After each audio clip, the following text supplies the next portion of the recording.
अगर आप उद्यम में रजिस्टर्ड हैं और आपने गुड्स सेल किया है या फिर सर्विसेज को सेल किया है, तो आपको आपका पेमेंट विद इन 45 डेज मिल जाने वाला है। इस वीडियो में हम डिस्कस करने वाले हैं सेक्शन 43BH, और हम ये भी डिस्कस करेंगे कि उद्यम रजिस्ट्रेशन को वेरीफाई कैसे करते हैं। उद्यम में रजिस्टर अगर आप हैं तो एक बहुत बड़ा बेनिफिट है आपके लिए कि आपका पेमेंट नहीं रुकने वाला है, आपका पेमेंट मैक्सिमम 45 डेज में आपको मिल जाने वाला है। तो क्यों मिलने वाला है, आइए इस वीडियो में हम डिस्कस करते हैं। इस वीडियो में हम समझने वाले हैं सेक्शन 43BH। ठीक है, ये क्या कहता है, मैं यहाँ पे एग्जांपल के थ्रू आपको समझाने की कोशिश करता हूँ। मान लीजिए मिस्टर ए है जो कि सेलर है और रजिस्टर्ड है एमएसएमई में एज माइक्रो और स्मॉल इंटरप्राइजेस, और एक मिस्टर बी है जो कि बायर है। ठीक है, मिस्टर ए मिस्टर बी को गुड्स सेल करते हैं, तो मिस्टर बी की लाइबिलिटी बन जाती है अगर मिस्टर ए एमएसएमई में रजिस्टर्ड है एज माइक्रो और स्मॉल। लाइबिलिटी ये बन जाती है कि उनको एक स्पेसिफाइड टाइम लिमिट में ही पेमेंट कर देना है। ठीक है, अब यहाँ पे दो ऑप्शन आते हैं। पहला, मिस्टर ए और मिस्टर बी के बीच में एग्रीमेंट हुआ हो कि पेमेंट कितने दिन में करना है। एग्जाम्पल लेते हैं कि अगर दोनों के बीच में एग्रीमेंट हुआ है कि पेमेंट 90 डेज में करना है या फिर 60 डेज में करना है, तो यहाँ पे मैक्सिमम जो डेज अलाउड है वो है 45 डेज। मतलब मिस्टर बी जो है उनको मैक्सिमम 45 डेज में मिस्टर ए को पेमेंट करना पड़ेगा।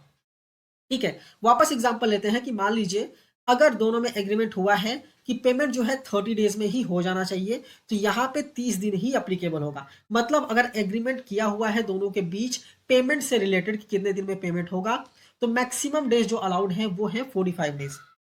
दूसरा ऑप्शन ये है कि अगर आपने कोई एग्रीमेंट नहीं किया है, ठीक है, अगर आपने कोई एग्रीमेंट नहीं किया है सेलर ने और बायर ने मिलके कि पेमेंट कितने दिन में करना है, तो यहाँ पे जो मैक्सिमम डेज अलाउड है वो है 15 दिन। मतलब मिस्टर ए को विद इन 15 दिन में मिस्टर बी पेमेंट करेगा अगर कोई एग्रीमेंट नहीं है पेमेंट से रिलेटेड।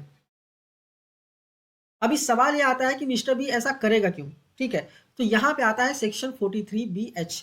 ये बोलता है कि अगर आपने स्पेसिफाइड लिमिट में पेमेंट नहीं किया, स्पेसिफाइड लिमिट जो है डेज की, उसमें अगर आपने पेमेंट नहीं किया तो जितने का भी गुड्स आपने परचेज किया है वो पूरा का पूरा डिसअलाउ हो जाएगा। एग्जाम्पल लेते हैं, मिस्टर ए ने 1 लाख रुपए का सामान बेचा हुआ है मिस्टर बी को, और मिस्टर बी ने उस 1 लाख रुपए का पेमेंट स्पेसिफाइड टाइम लिमिट में पेमेंट नहीं किया, तो जो 1 लाख रुपए है वो डिसअलाउ हो जाएगा और मिस्टर बी के इनकम में ऐड हो जाएगा और मिस्टर बी को उस पर टैक्स पेमेंट करना पड़ेगा। ठीक है, और दूसरा प्रॉब्लम ये है मिस्टर बी के लिए कि अगर mister be specified time limit में पेमेंट नहीं करते हैं तो मिस्टर बी को कंपाउंड इंटरेस्ट के रेट पे बेसिकली मिस्टर ए को इंटरेस्ट पेमेंट करना पड़ेगा कंपाउंड के बेसिस पे। ठीक है, और ये कितना होगा, आरबीआई का जो रेट है उसका 3 गुना होगा। ठीक है, तो इसके लिए मैंने ऑलरेडी एक पोस्ट किया हुआ है मेरे वेबसाइट पे, आप मेरे वेबसाइट पे विजिट कर सकते हैं। मैं इसका लिंक आपको वीडियो के डिस्क्रिप्शन में दे दूंगा। यहाँ पे मैंने पूरा एग्जाम्पल के साथ बताया है, आप देखेंगे यहाँ पे एग्जाम्पल भी मैंने लिया हुआ है, प्रैक्टिकल एग्जाम्पल। आप इसको रीड करके समझ भी सकते हैं, यहाँ पे पूरा मैंने डिटेल में इस सेक्शन को समझाया हुआ है। ठीक है, तो आप जाके इसको रीड कर लीजिए। फिर भी कोई आपको समझ में नहीं आता है, कोई डाउट आता है इस सेक्शन से रिलेटेड, तो मुझे आप कमेंट करके पूछ सकते हैं। ठीक है, आइए वीडियो पे आते हैं। बेसिकली अभी सवाल ये आता है कि मिस्टर बी को पता कैसे चलेगा कि मिस्टर ए जो है वो एमएसएमई में रजिस्टर्ड है एज अ माइक्रो और स्मॉल। ठीक है, तो मिस्टर ए को क्या करना चाहिए, बेसिकली जब वो माल को सेल करते हैं, गुड्स को सेल करते हैं, तो उन्हें अपना जो इनवॉइस है उसमें बेसिकली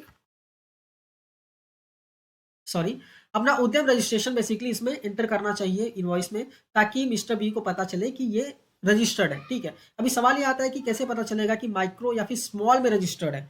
ठीक है, तो उसके लिए मिस्टर बी क्या कर सकते हैं, मिस्टर बी इस वेबसाइट पे जाएंगे एमएसएमई के, जो कि है उद्यम रजिस्ट्रेशन .gov.in, और यहाँ पे आता है प्रिंट एंड वेरीफाई का ऑप्शन। इस पर क्लिक करना है, वेरीफाई उद्यम रजिस्ट्रेशन नंबर पे क्लिक करना है। क्लिक करने के बाद यहाँ पे उद्यम रजिस्ट्रेशन नंबर डालना है मिस्टर ए का, और यहाँ पे आपको कैप्चा फिल करना है और वेरीफाई पे क्लिक करना है। जैसे ही क्लिक करेंगे मिस्टर ए का डिटेल पूरा आ जाएगा और यहाँ पे आ जाएगा कि इंटरप्राइज टाइप क्या है, माइक्रो है, स्मॉल है, मीडियम है, क्या है वो यहाँ पे आपको देखने को मिल जाएगा, जिससे कि आप ये डिसाइड कर पाएंगे कि ये जो लिमिट है वो आप पे लग रही है या नहीं लग रही है। ये वीडियो आई होप आपके लिए यूजफुल होगी। ये वीडियो यूजफुल थी तो जरूर अपने दोस्तों के साथ शेयर कीजिएगा। आप चैनल पे नए हैं, चैनल को सब्सक्राइब करना मत भूलिए। मिलते हैं नेक्स्ट वीडियो में। Thank you for watching and all the best.